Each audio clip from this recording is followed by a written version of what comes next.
welcome back to the vlogs. I feel like it has been, and I feel like it has been a minute since we have done this. We've done the vlog thing. At the end of last year, which sounds crazy to say, the end of last year, I got into sewing, and so quite a few of my videos lately have been the sewing projects I've been doing, which has been super fun. It's fun learning like a new craft and a new way to be creative, but I wanted this. I missed this. So we're gonna do a vlog. You're gonna kind of come along with me. It's a very creative day for sure. We are doing 3 different DIY projects. If you are watching this on the day that is uploaded, you're pretty much seeing this real time because today, as I'm filming this, it is February 13th. So you're seeing it on Valentine's Day and you're literally seeing what I did yesterday. I don't really go hard for Valentine's Day. It's not really like, it's not fall or Christmas to me where like my house is decorated and I have buckets of decor for those holidays. This is just like, it's a nice to have. It kind of spruces up the house in like a small way. I don't really care to have hearts and glitter and all that kind of stuff all over the house, but I do have 3 little small DIY projects I know I can definitely get done today that I feel like would just add that little bit of Valentine's feeling without going overboard or being really like tacky. We're gonna do those. I have a little bit of computer work I won't bore you with, and then I have a client project that I'm working on with Silk Design. If you haven't seen it before, I work with Silk Design to design some of their pajamas. I actually own a pair of ones that I designed for their Christmas collection. So now we're doing one. I have to do some revisions for that. And yeah, I was gonna bring you along.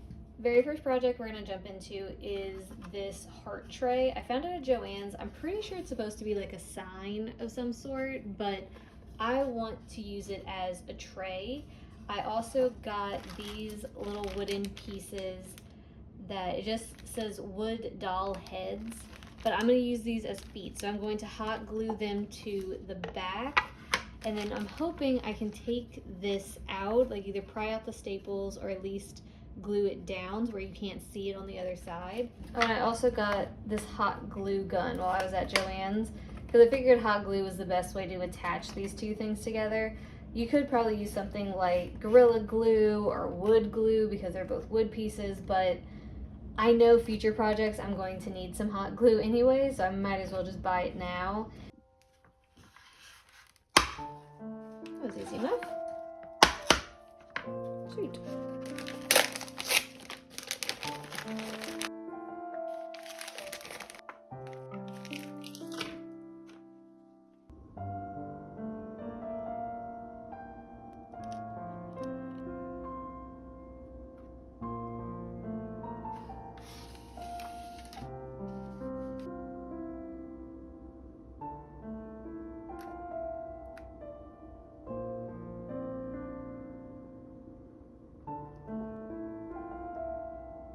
While we wait for the feet to dry on the tray, we're going to move on to the tablecloth.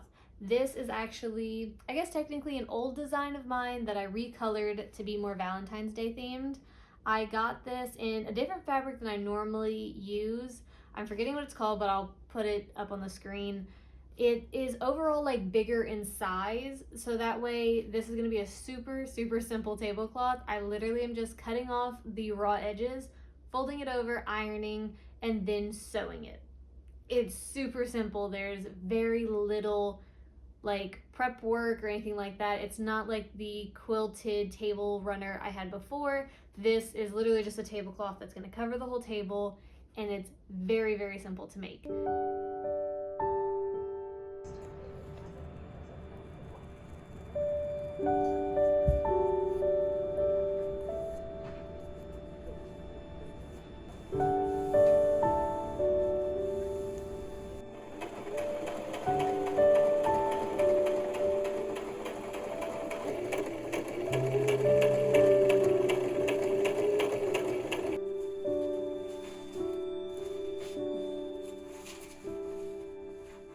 Okay, now that the feet have dried, we're going to go ahead and stain.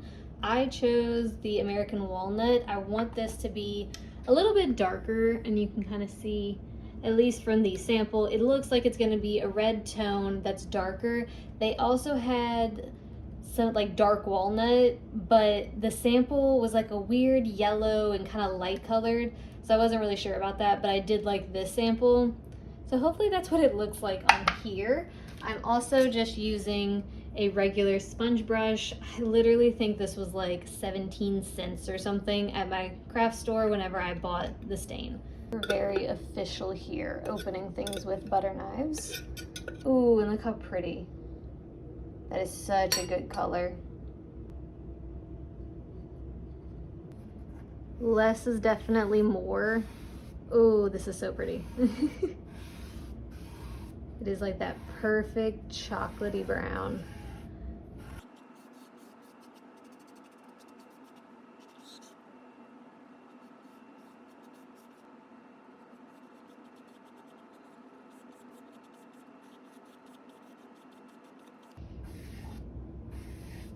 And just remember, if you're ever staining anything, go with the grain of the wood, not necessarily against it. That way it looks really clean.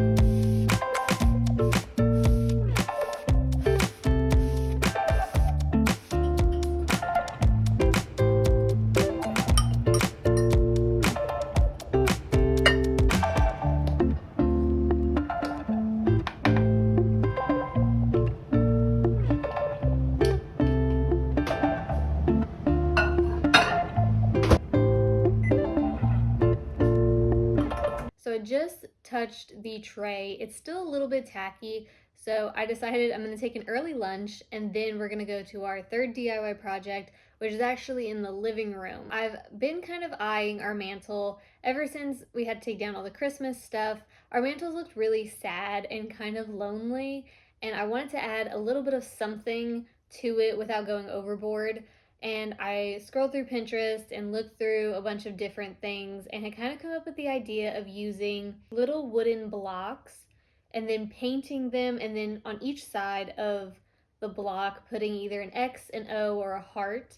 And that way it kind of looks like little building blocks. It's cute, it adds a little bit of color and a little bit of decor to the mantle, because right now it's just so empty and it's driving me kind of crazy because I just want decor on the mantle, but the orientation of the mantle to the TV, I don't have a lot of like wiggle room between where the mantle is and then the TV starts.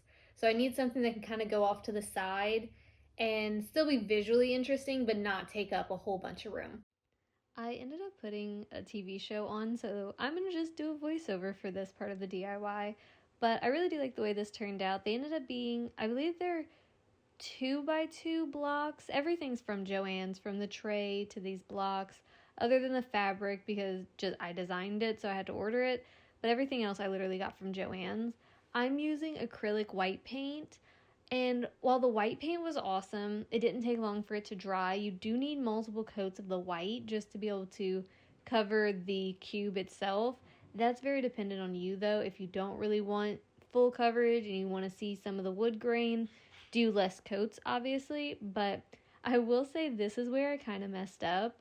I should have gotten like a paint marker or just like a red Sharpie or something, because this just plain acrylic red paint was not the move. It was so difficult to get a good clean line, and I had to do 3 coats just to be able to cover it fully and make it look not so like splotchy and be able to see all of the brush strokes. So it took much longer than I anticipated. It actually ended up, what I thought was going to be like an hour and a half project ended up being a 3-hour project and taking up most of my afternoon. But I do like the way it turned out. Like I said, I'm doing a heart on one side, a O or like for X's and O, and then an X on the other sides. And I kind of just made sure that none of the symbols were going to repeat next to each other. So that way, no matter how you moved it, you wouldn't have like 2 O's right next to each other or 2 X's. Or any of them. And overall, I think it worked out really well. They're super cute, but I would change using a red paint. I would use a red marker or something instead, just because it would have cut down not only on the dry time, but just the process of having to paint it for so long. But without further ado, here are all 3 of the finished DIYs.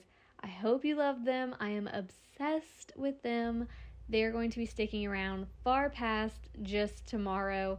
I am going to be keeping all this decor the entire month of February, and I'll see you in the next video. Bye!